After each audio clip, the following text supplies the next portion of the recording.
l'une des ennemis du plan de Dieu. Maintenant, il dit, je connais les projets que j'ai formés pour vous. Projets de paix et non de malheur. L'ennemi du plan de Dieu dans ta vie, c'est la peur. Vous savez que beaucoup de gens sous-estiment la force et la puissance de la peur. Il y a plusieurs personnes qui sous-estiment ce que la peur peut faire. Et la Bible est en train de dire, la peur les avait retenus dans la servitude. Tu peux ne jamais avancer parce que tout simplement tu as peur. Le plan de Dieu peut avorter dans ta vie parce que tu as peur. J'ai toujours dit, ce n'est pas parce que les gens se mettent à jeûner qu'ils ont la foi. Il y a des gens qui jeûnent, mais ce n'est pas parce qu'ils ont la foi, mais c'est tout simplement parce qu'ils ont peur. Leur motivation qui les pousse à jeûner, qui les pousse à prier, c'est tout simplement la peur. Et quand ils arrivent devant Dieu, ils pleurent tellement devant le Seigneur. Ils présentent leurs problèmes à Dieu comme étant, c'est trop big, Seigneur, c'est trop grand, mon ennemi est tellement grand, au point où Dieu se fâche même.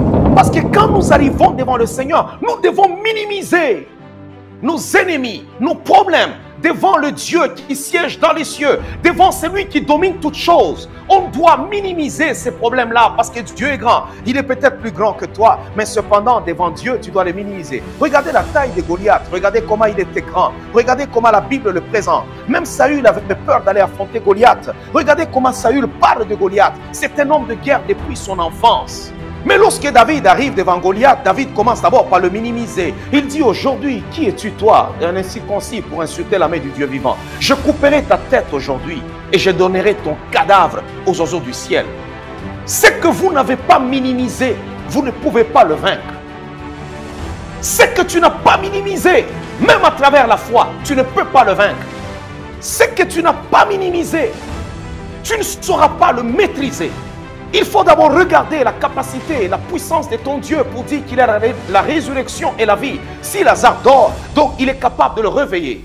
Je ne sais pas quels sont les problèmes que tu as présentement pendant que tu es en train de m'écouter.